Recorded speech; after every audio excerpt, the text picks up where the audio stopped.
it's been wonderful to go back to Meeting and all that. Okay. Okay, so Jill, are you taking minutes? Okay, Yes. so we're starting the meeting at 9:10. Okay. Can I have a motion to accept the minutes? So I make them. Bill, I see Jill waving her hand. I'll motion to accept. Okay, Jill motion to accept in a second. I second. I'll second motion. Okay, we got lots of Maggie. I heard you first. All in favor? Aye. Aye. Any discussion posed? No, okay. Okay, so we're going to talk to our wonderful guest, Michelle Puzo. And I want a correction, Jill, on the agenda. I misspelled how this, or the title. So I'll give you the correction. It's called U, the letter U, and the letter R. Community Cares is the name of the program.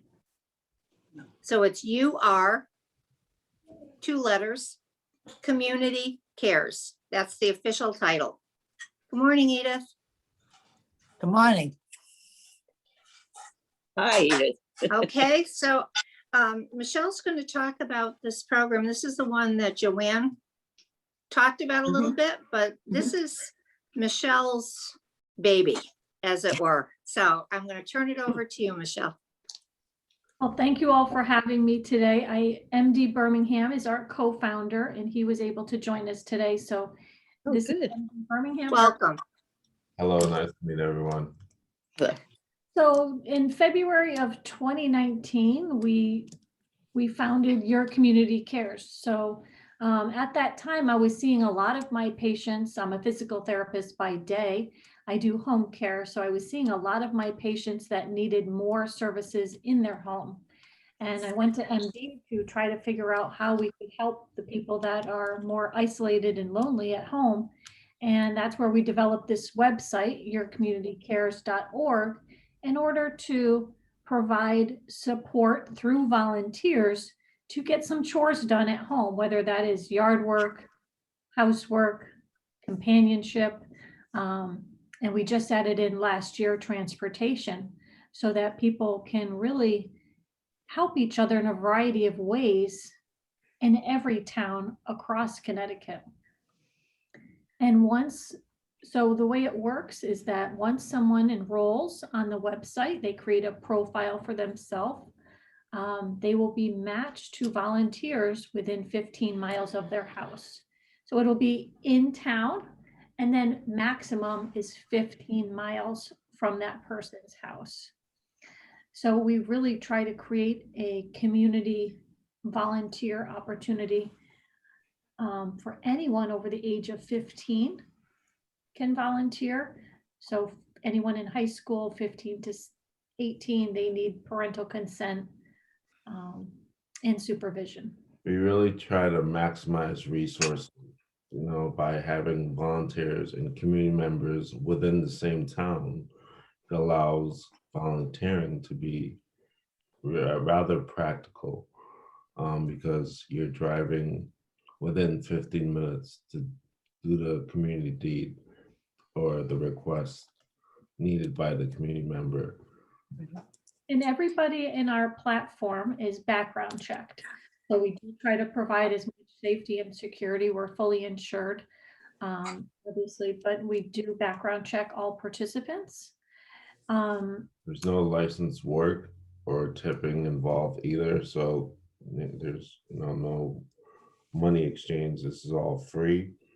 And if something is of the higher level that would require business, then usually we hope and we look for different local businesses that would volunteer or provide the support needed. Yeah, so if we have a hometown hero like we do in Columbia with Joanne, that's like our point person in that town. If somebody needed a ramp or they needed something outside of the scope of our work, we would try to connect with that hometown hero to try to help get some resources for that person. I'm not exactly sure what has been happening so far in the town of Columbia. So we'd love to hear what type of services are available now for people and how are people getting help. I know Joanne has been using Facebook, but through the social services or senior center, what other services are available in Columbia? Bernadette, want- this is Mark. Do you Can want to, you- do you want to add to that? Yeah, we have a partnership with AHM and they have, Bernadette, what's it called for the teenagers to be paid minimum wage to do basic chores? It's called the TASK program, Oh, that's. Yeah, so AHM That's- TASK program. could you in- explain that, Bernadette? Sure.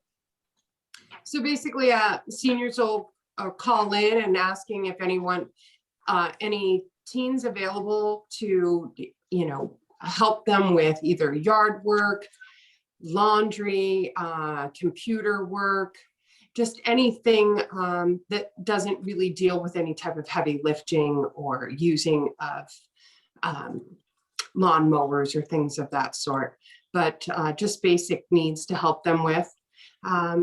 From there, I fill out an application for them over the phone and we send it in, and Brendan Grimm from AHM Youth Services connects the student and the senior, and they set up a time when then they can go out and help. In It's theory, been very in theory, it successful. sounds great, just so you know. In actuality, it doesn't work well. Because I know personally, having called several times, not getting phone calls back or finding kids that don't show up. So I think it's not always Right. the way that it's cracked up to be. And I think for a whole host of reasons, I think the idea is great, especially because it gives kids some money. It's through a grant. It's a grant program that pays for them.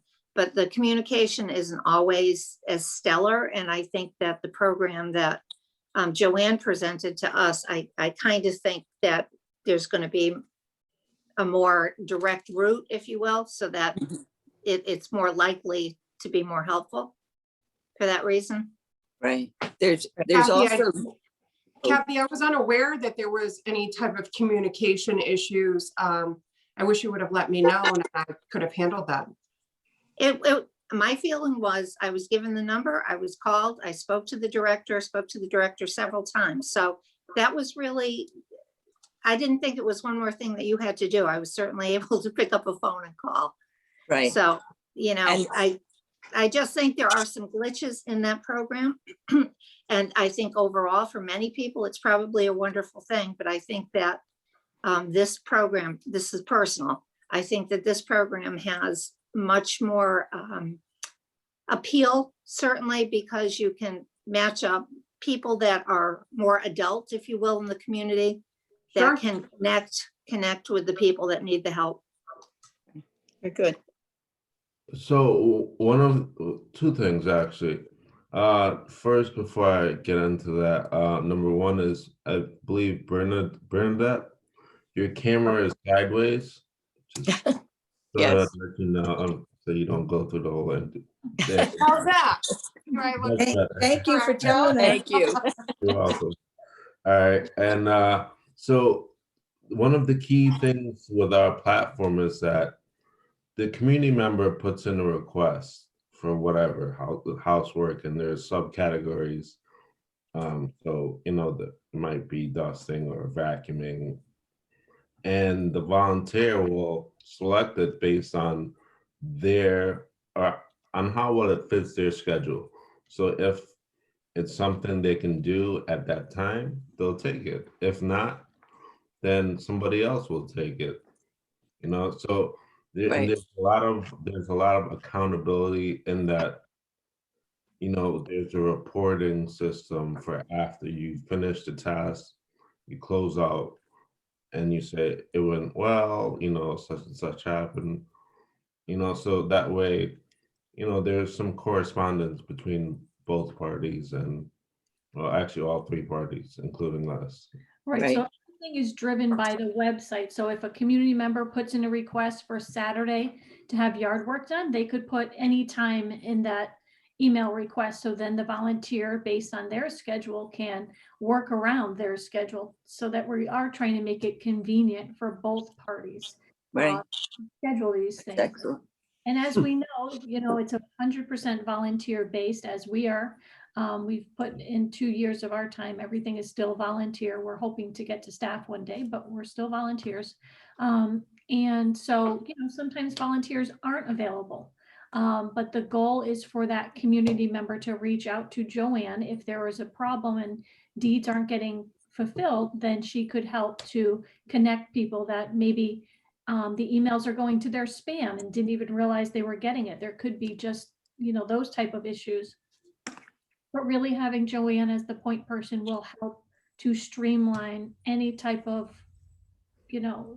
we have, I think, 10 volunteers already, I think, signed up. So, and they're all, I think there's one high school student, but the rest are adults. So hoping that that helps to improve some connections as well in Columbia. No, and also within the platform, one of the key things is that so a volunteer may go to the community member's house, and the community member may have a last minute, I don't know, some sort of issue, and they can just let the volunteer know, hey, we're gonna have to reschedule, and it's fine. Or if if it happens with the volunteer, the same thing, and they'll just report it, so that way it's accountable. Right. Why it didn't happen. Hey, Joanne. Hello, Michelle. I just wanted to pipe in that we've done 3 community deeds so far. One person hasn't gotten back to me on the rides she needs to go to St. Francis for some medical stuff, but we've I did 2 yesterday for some people who needed yard work done, and then some other people had volunteered to do a 3rd one.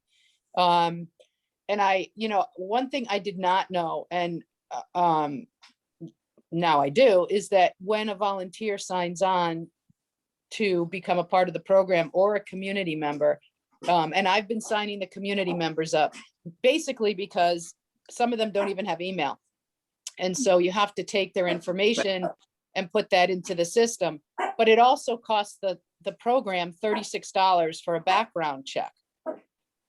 And I did not realize that. So St. Columba actually contacted me and asked. Hi, how are you? Sorry, St. Columba actually asked me if they could make a donation. So they've made a financial donation, which I'm going to send to Michelle, and that will help cover some, if people in Columbia need cleaning supplies, if they're going to help people clean their homes or things like that. But when the towns, I assume, Michelle, when the town's taken on, the town is supporting financially some of that $36 for people to sign up. Right, when we are on the town budget, and we just got on the town budget of Bolton, that will be starting April 1st. And that is $100 per participant. That's between the insurance, the website expenses, and the background check.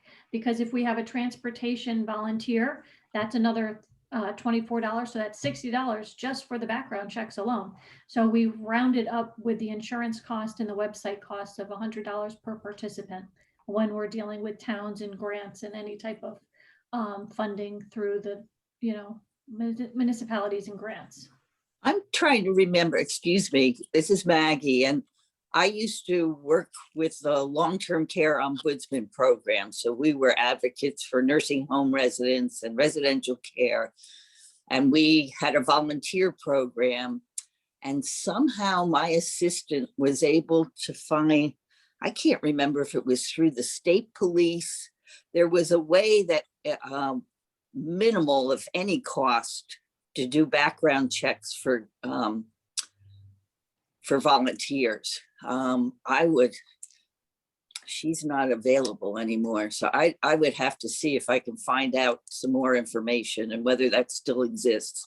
That would be great. I have contacted the state police. I haven't heard back about partnering to do the background checks, and we're only 2 years old. So, Right. we're still in our infancy and still trying to prove our worth to the state, but we are in over 100 towns so far, and we have almost 500 people on the platform so far. So that would be wonderful to try to get a connection to having a cheaper, much cheaper background check system. Right. I don't, I'll have to see if I can get that information again. There was something else that you were talking about that made me, another thing that's important is, unless it's changed, there is a state statute that protects volunteers. And I think you have to make it a formal volunteer program, which is what you're doing. But protects people that if they provided transportation and then there was an accident or something, it would protect them as far as being sued. Well, we do have transportation insurance as well, so we are fully Okay. covered. But that's, Part of the problem too is getting the word out for me. I've gotten it into the church newsletters. I put it in the town newsletter.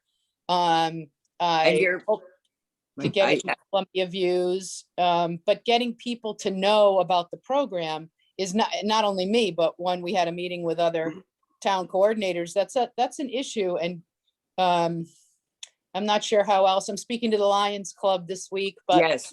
I'm not Skip sure how else told to get that out. I think that's going to be great, talking to the Lions Club. And then Jim Blair oversees the Leos, which is at the high school level. So yeah, I think that'll help a lot in getting it out, maybe even to the PTO or something. I don't know. And I needed to get out to the people who need help. And Right, Bernadette but put it in the newsletter. I put it in the newsletter. Oh, right. I have a question on how much is this going to impact my transportation program here for the town that we've put together?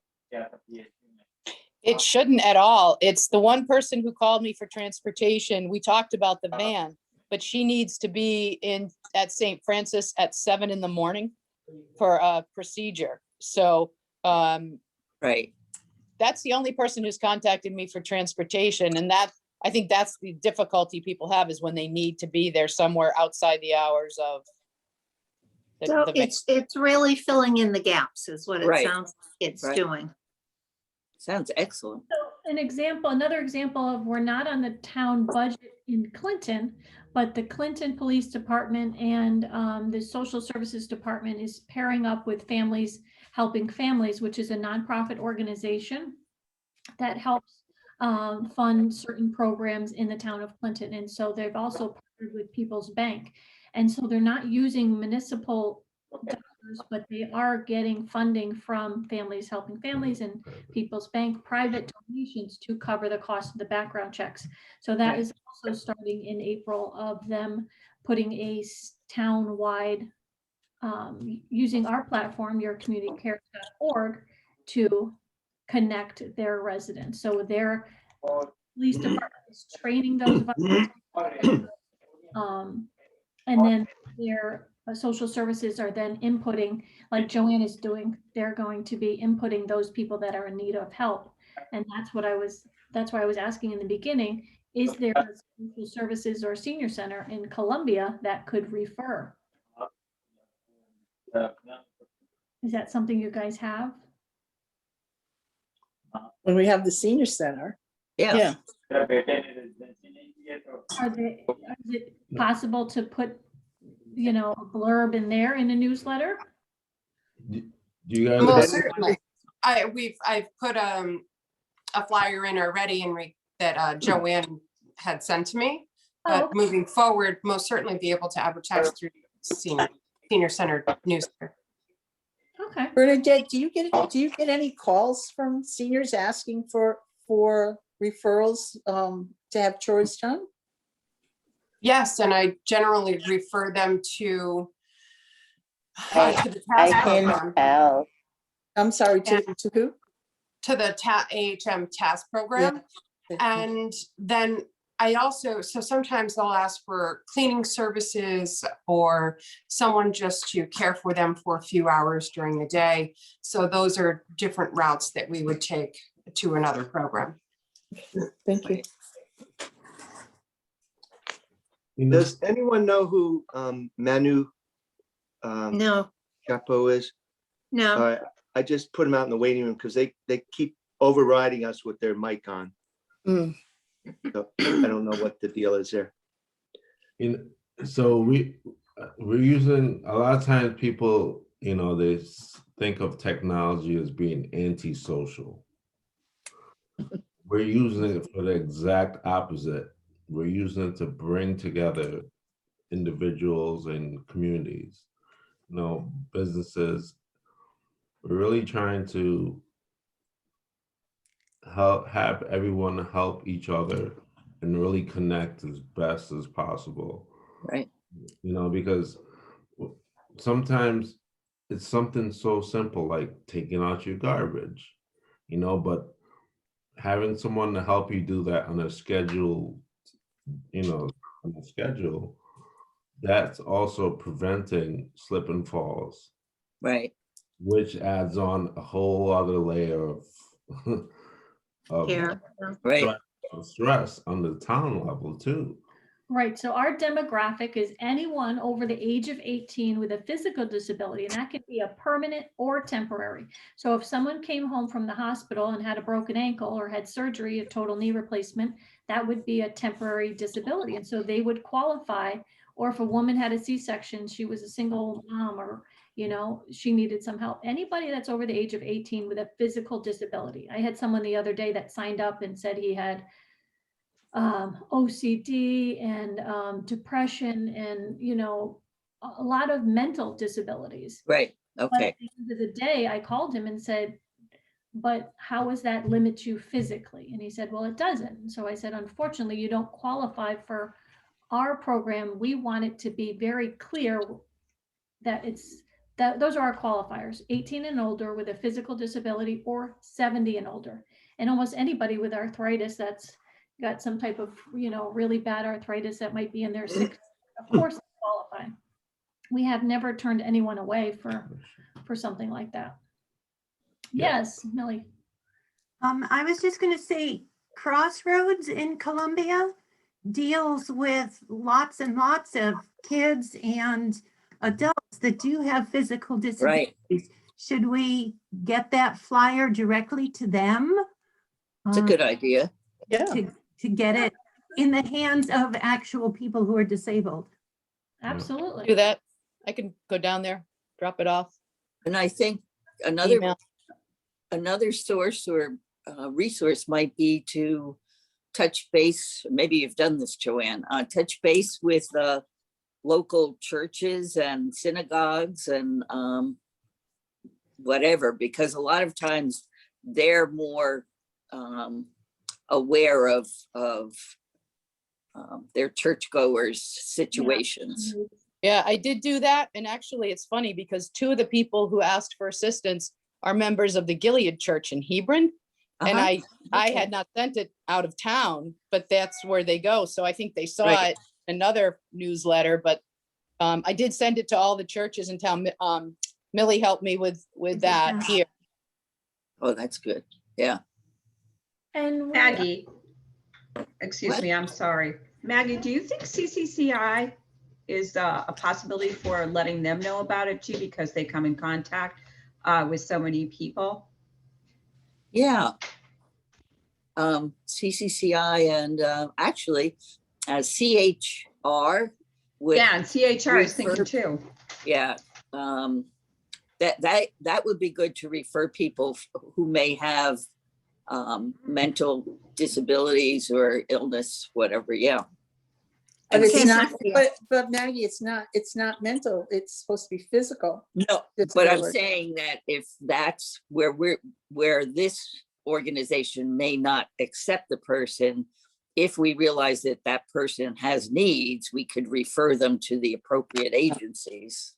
right, That's so all. it's another resource for You know, there might be somebody at CHR that also needs some help at home. So there could be some cross referrals. Right. Definitely with CCCI, I know that would be a good referral source. And I guess I'm thinking also that as people age, they very often lose their spouse or family member, and that can, you know, create depression and that sort of thing. That really, if you're aware of someone in the community, then we want to make sure that they can access some other resources then. Yep. Michelle? Here's my Hi. question. If we were to, which we've kind of talked to Joanne about and said, you know, this is a great idea, but the nuts and bolts now gets down to money. And how would that then be as far as the town resources, Mark? Oh, we don't have it budgeted at the moment. So at $100 a participant, it's unknown. And Michelle, I had one question on, I checked out the site and the only concern I had was entering a social security number. And I realized you need that for the background check. Just wondering what security for hacking does the system have in case you were hacked? Yep, we have the highest level of security. Our emails are encrypted. Our website is secure on the front and the back end. We have the highest level of security that you can purchase for, we're hosted at GoDaddy, on the GoDaddy server. And actually our system is being updated by a company called Infosys. They're a large website company that's doing a huge pro bono job for us, and we will be launching that sometime at the end of next month, which will really improve the user experience and also some of our reporting. So it's a great opportunity that we have for them to be revamping our website. But yes, that is a requirement. But it's Okay, also good. it's also key to differentiate the idea that we actually don't get the social security number. It's not, we don't keep it. It's not housed with our data. It actually goes directly to the company that is doing the background check. Yeah, so the new Okay. system will go directly to Sterling Volunteers, which will be doing the background checks unless someone else finds it a cheaper way for us to do that, but that will be part of the new system to streamline it. Right. Another thing to keep in mind, Chief DeMeo, who's in Clinton, is the main advocate from Clinton that actually connected us with that town. So he feels secure with our system and our whole structure. So social security numbers, if he's secure with it, I think other individuals will be too. Well, Right. and to bring up the $100, so there's a couple different ways that the towns are approaching it. The town of Manchester, we went in with a specific budget and said, this is $100 a person. This is our typical cost. Then the town of Bolton came to us and said, we're just going to give you $1,000 a quarter. Use it however you want. But so every town is kind of doing it a little bit different. So the example of what I gave Joanne is for however many people they've already signed up. I think it was like it was almost $500 so far in the town. So yes, those costs come to us. It doesn't mean that we're asking the town to absorb every single dollar from those participants, Right. but it would be nice to have some type of help from our partners. And that's what we really consider the towns now, is the partners that are enrolling a group of people. Because when we first founded the organization, we only had a one-to-one connection. We didn't have a group Right. of the website. And so this opportunity, if you enroll 50 people, obviously that's a huge expense to our organization, but we want to help towns get more connected. And that's why we opened up the group enrollment. Another thing, oh, sorry. I Another was- thing, The website, you can choose to pay the $36. You can, but not everyone is. I paid it for a couple of people I knew couldn't afford it, but I don't think the volunteers are opting to pay the $36. They're just hitting, skip. So then the organization has to pick it up.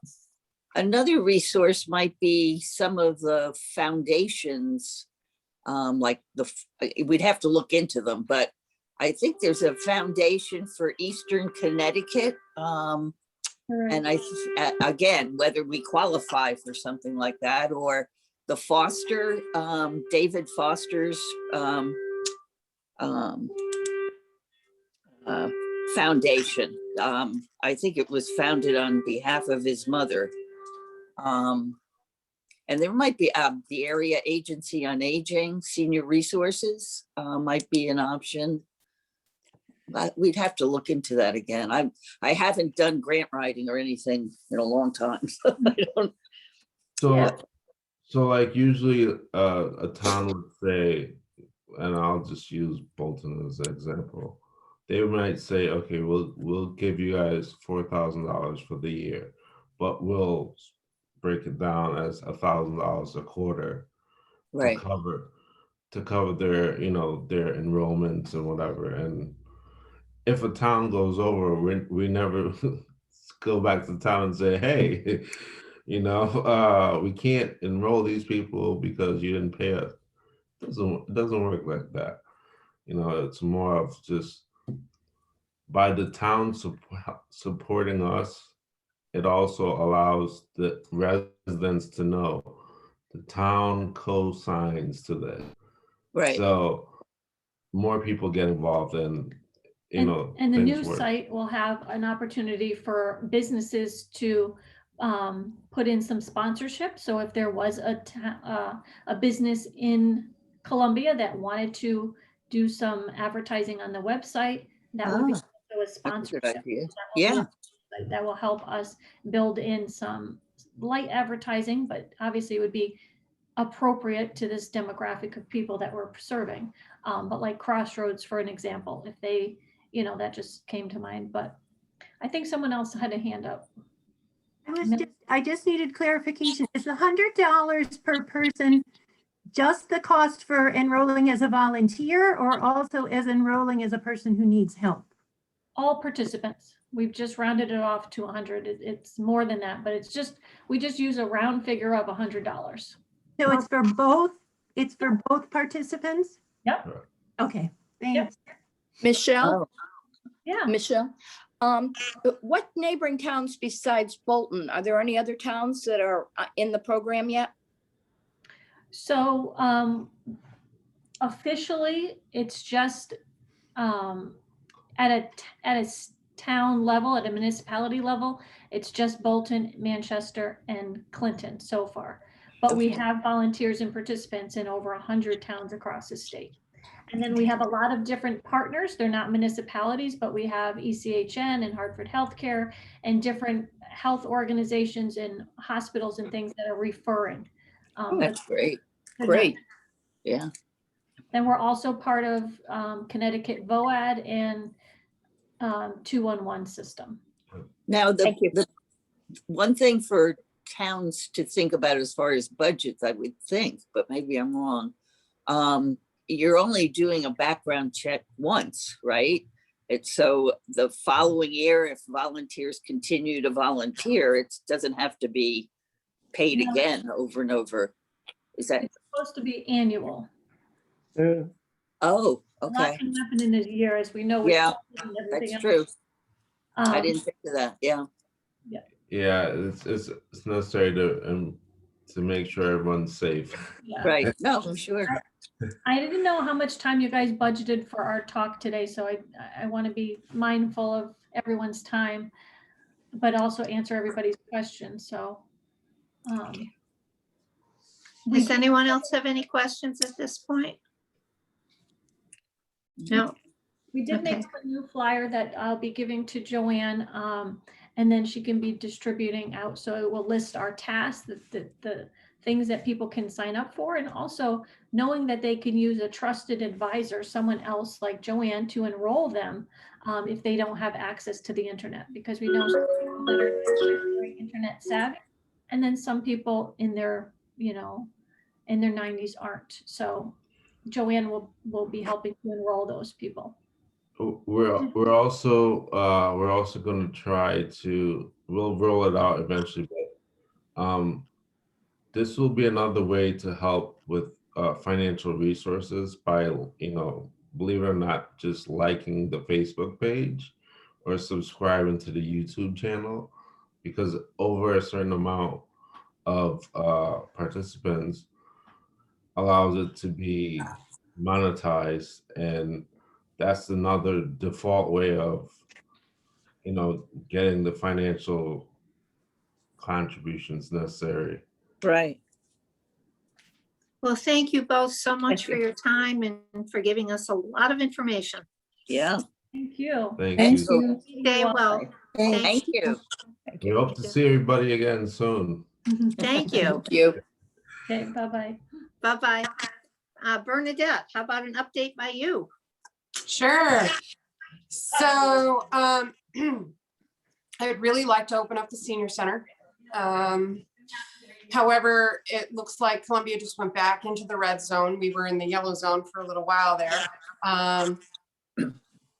So I'm really waiting to hear from Rob Miller to the 100% okay from him to have people indoors, clearly at a limited capacity. Who's Rob Miller, please? He is the Eastern Highland Health District's Okay. director. Okay, thank you. And been working with him and a few of his colleagues, just trying to plan it all out to make sure we do it properly. What I'd like to start with is having my men and women's group come back in, maybe my TOPS weight loss program, my wood carvers come. They might have to do, because they're such a large group, maybe half come on 1 week and then the other half come the next week. So, but it's a process I'm working on. If all goes well, I should open Monday, May 3rd. So right now my transportation program is very busy. Now that we do have our van back from having the catalytic converter taken, the big question I'm running into right now is properly housing the vans so this vandalism doesn't happen again. And I've been speaking with Jason, our facilities manager, about some options. I need to now present to Mark something we've run into that may need to be looked, the cost is going to be quite high in order to house the vehicle, so vandalism does not continue to happen. But Bernadette, early, you might ask the chief at the fire department, because there is an empty bay. So temporarily, you may ask Steve Kostemski if that's a possibility. Okay, I've spoken to them in the past and they've said no, twice already. So okay, I will reach out to them again though. Thank you, Joanne. I thought we had originally talked about using the old fire department. We did that, and now it is being utilized by, I think, an employee from the school for their vehicle. An employee's vehicle? No, it's the facilities manager of the Board of Ed and the facilities truck of the town are both in that Okay. garage. That's, I meant like an employee of the town, yes. So right now it's in the salt shed, and it just makes me a little nervous in regards to that anyone could scale a 6-foot fence to get to it. It takes a minute to take it out. I just don't want us to run into the problem again, but there are cameras. Hopefully that will deter them. So, Right. yeah, couple of projects we're working on. I know the ice maker will be back in the building, or in the building. We're trying to purchase that now with Jason's helping me do that. So just really looking forward to opening and seeing everyone. Yeah. Getting back to some type of normalization. Bernadette, when you reopen on May 3rd, are you gonna require masks inside? Oh, yes, Okay. definitely. You know, I've spoken with a few nurses, you know, they're saying if I have, say, a small group of 6 Mahjong players and they're all vaccinated, it can be their choice to wear a mask or not wear a mask, but I think I have to make a rule that if you're in the building, you need to wear a mask at all times. I agree with you. So that's what's going to that's how I would have to open. I wouldn't open any other way. I would also do temperature checks. If you have a temperature coming into the building, you'll need to head home.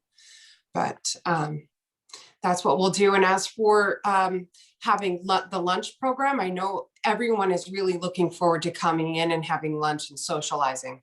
We've tried to put together doing the grab and go, which they would pull up and we would give them their lunch and they would head home.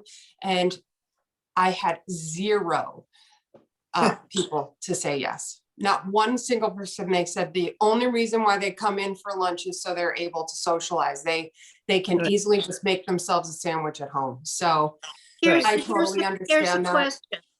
Is it possible to set up some of the card tables that you have outside on nice days? And if it's inclement weather, maybe get some of the tents that are not terribly expensive to have those set up out there to use in case of rain.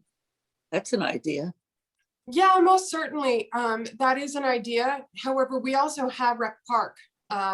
We might be able to utilize there for, I know in May, end of May, the Columbia Senior Organization does a barbecue annually.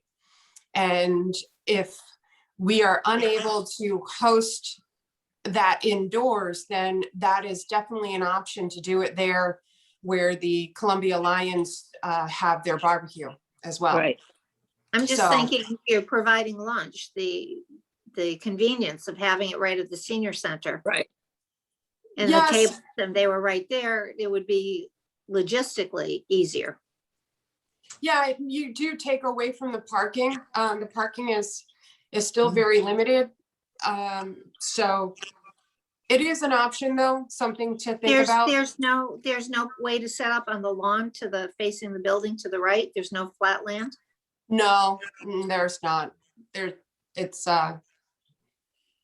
not really flat at all. And there's really not a whole lot of room there. I've tried, even if you go around the back, it's so slim from the wall there into the cemetery.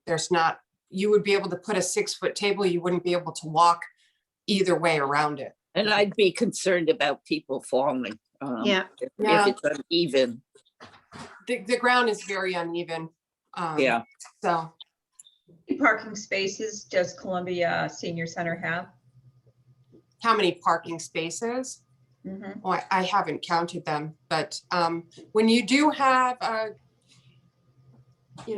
25 people here for lunch, and then you have your employees and say some other people are here for other events, and you're taking up a portion of the parking lot to serve lunch, you are going to have limited space. So that I would worry about, but I'm really hoping that we can keep it indoors. And if we do have any larger functions, we would put them at Rec Park. We will cook the food here and bring it there safely. So many options floating around, my team and I working on that. Okay, thank you. Mm-hmm. Mark, can we do the COVID update? Yes, we're also just like Bernadette, trying to figure out when to open town hall. My guess is with Bernadette, when did you get that alert for the going back into the red zone? I hadn't seen that. Well, it was just in the paper the other day, and Chronicle. yeah, it was in the Chronicle the other day, and then Okay. I saw it on the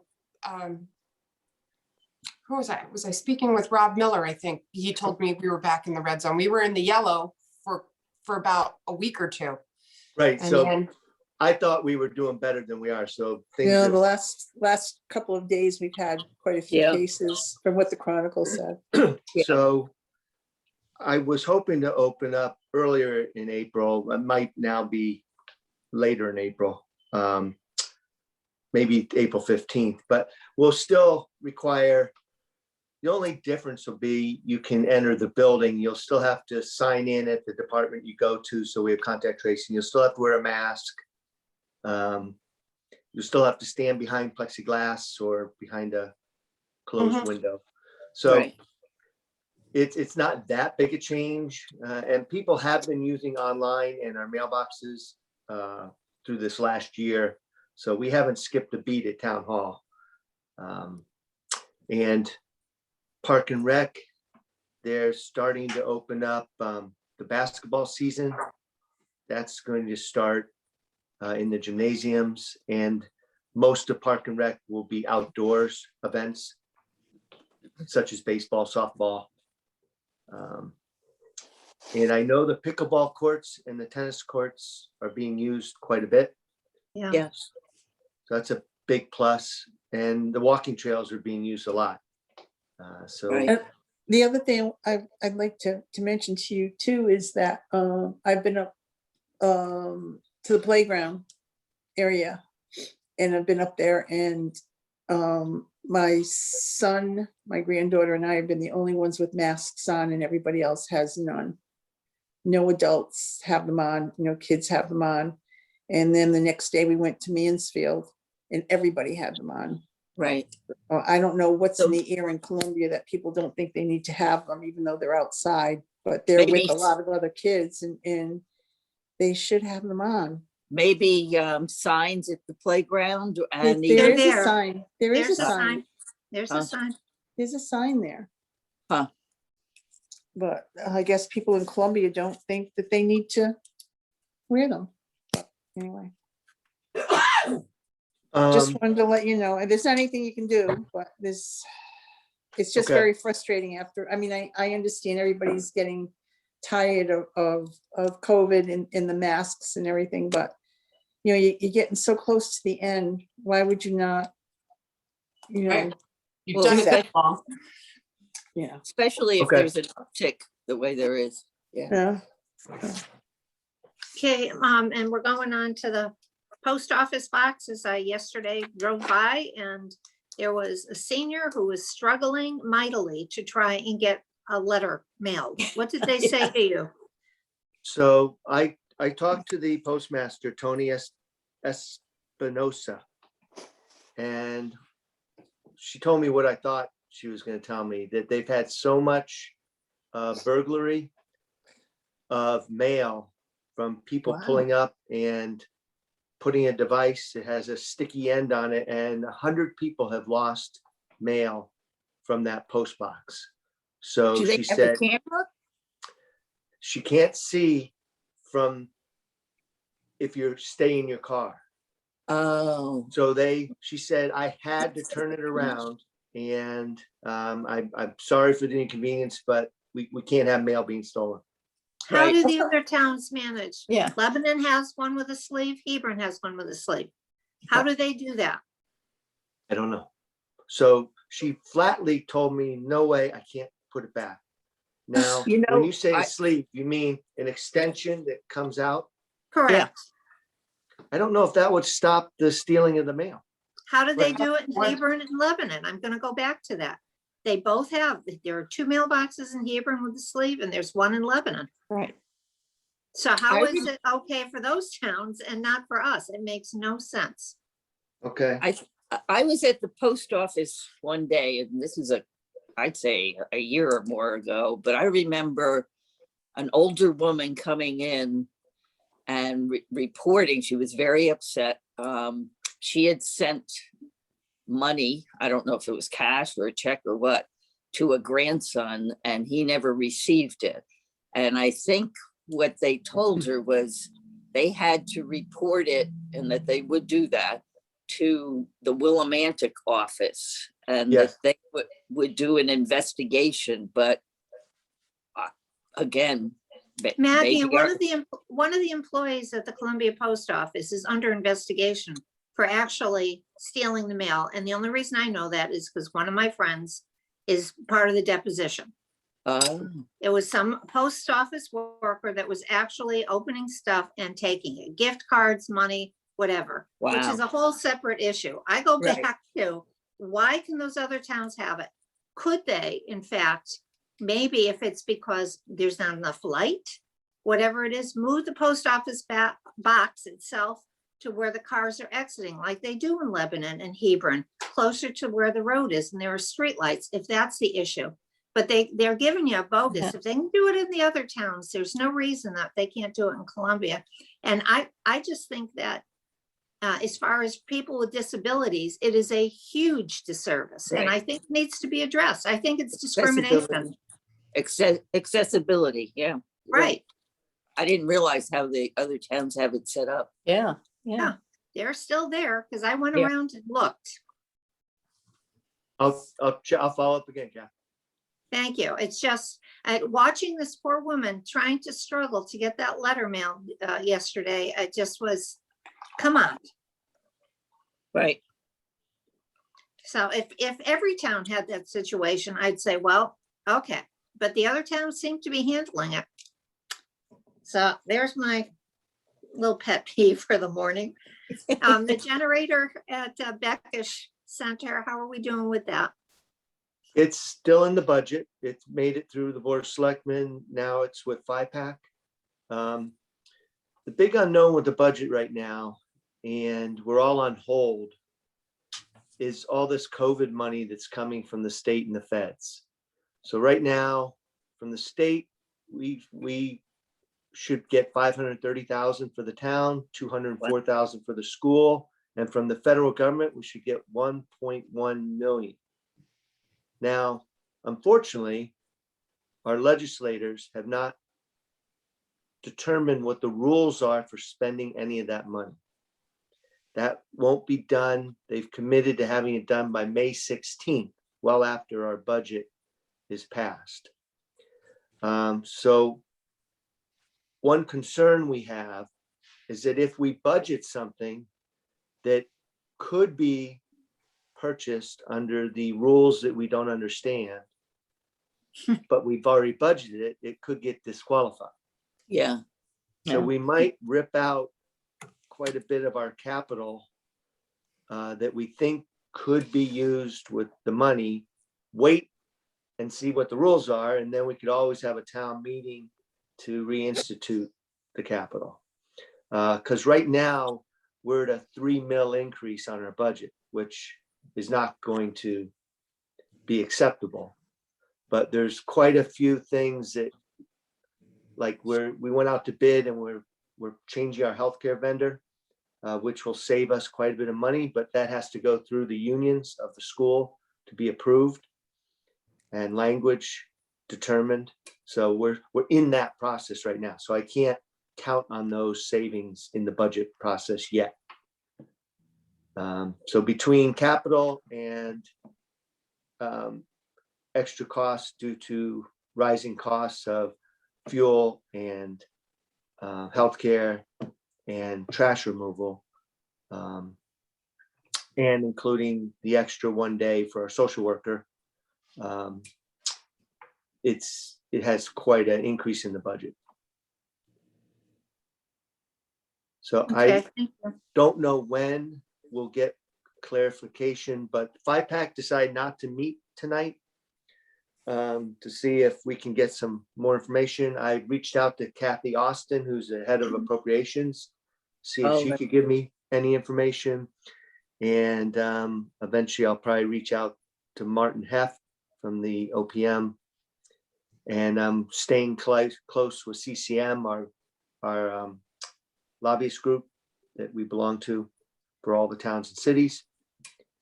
And we'll be meeting next Wednesday. So if there's going to be cuts, they'll start next Wednesday, and I'm sure there will be. Rec Park would probably be vulnerable to a major cut. The generator at the senior center would be vulnerable. And I'd say the rescue truck for the fire department to be vulnerable. But when I say vulnerable, taking out of the budget so we don't have it in there in case we can use some of this federal or state money to support those needs. And the air conditioning handling for the school, they want to start a capital budget to eventually add some air conditioning to the school. So there's $100,000 in the budget for that.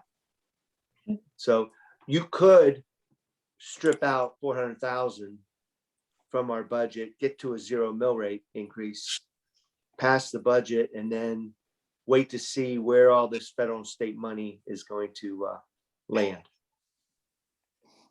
All right. Great. Makes sense. Okay, senior housing, Mark, where are we? We're still with the lawyers, so I think for sure by next month we can start talking more seriously. Was any of the testing? No, Whatever- that's the paperwork we're achieving right now, so we have access to the property. Okay. Mark, Very I No. have a question. Is there anything that has to happen with our zoning regs to allow senior housing? No, because we're not going to do any more than 2 units per septic. So that's within our regs. Oh, Kathy, Yep, my husband and I were, well, you saw us. yeah. We were delivering meals and we were at Dartmouth Village.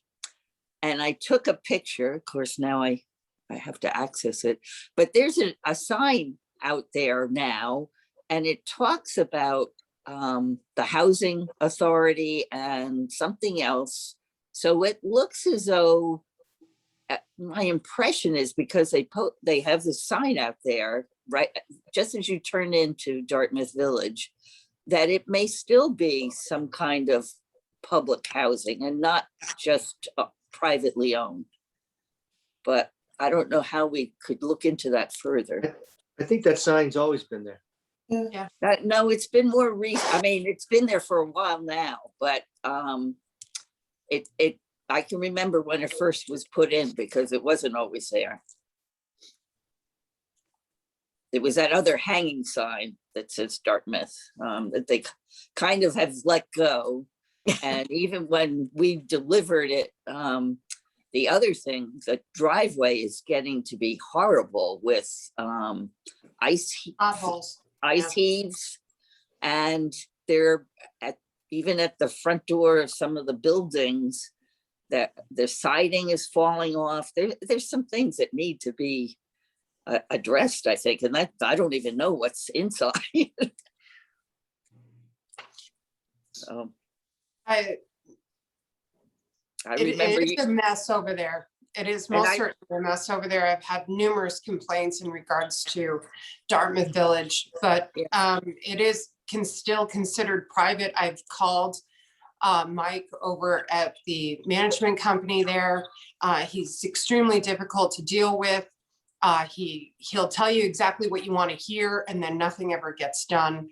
I know that Mark and other town officials have, also tried numerous times to make things happen over there, but well, if it's connected to some kind of federal whatever, that I'll look at that sign again, but it looks as though maybe we have to go to a higher level and file a complaint somehow on behalf of the people who live there. It was horrible driving in. Mark, didn't we have the fire marshal go out there? Yeah, the big problem was they lost their well and it became a public hazard for drinking water. And all of a sudden it involved the health district, the fire marshal, myself, and providing potable water for the residents. So that happened about a year ago, didn't it? Yeah, that was the beginning of COVID. Right. Yeah, But I know that they're still having issues. I remember, Bernadette, you had told us at one point that if any of the residents have their own vehicle, that they physically have to be able to clear the car of snow. They can't hire don't someone do that. else to cut. That's outrageous. I don't know. Yeah, it's ridiculous.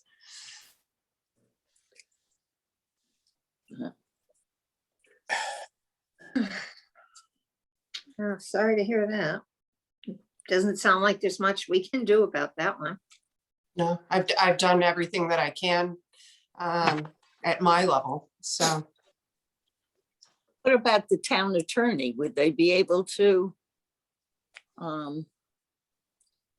look into it a little bit more? Well, I'll go take a picture of the sign and see what we're talking about as to Okay. whether there's anything new with their relationship with the federal government.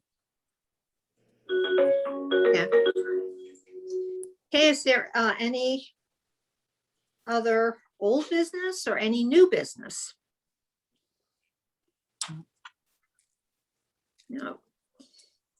Well, I'm gonna put back on the UR Community Cares for next agenda to kind of give everybody time to think about what was said and see what we would like to do, if we'd like to do anything as a group. Does that sound okay with everybody? Yes. Okay. Yep. All And right. what I'll try to do is I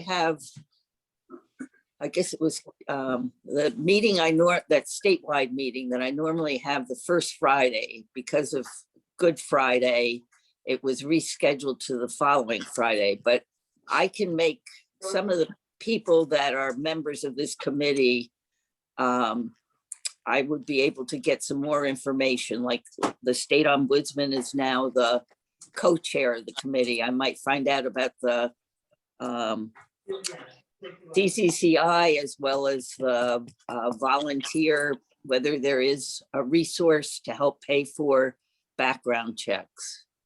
And there's representation from AARP and a lot of other groups on this committee. So I'll try to get something out, or maybe on the agenda as a new business or something, to talk about this kind of a group getting started. Okay, thank you, Maggie. Could I have a motion to adjourn? It is late. We went over. It's 10:12.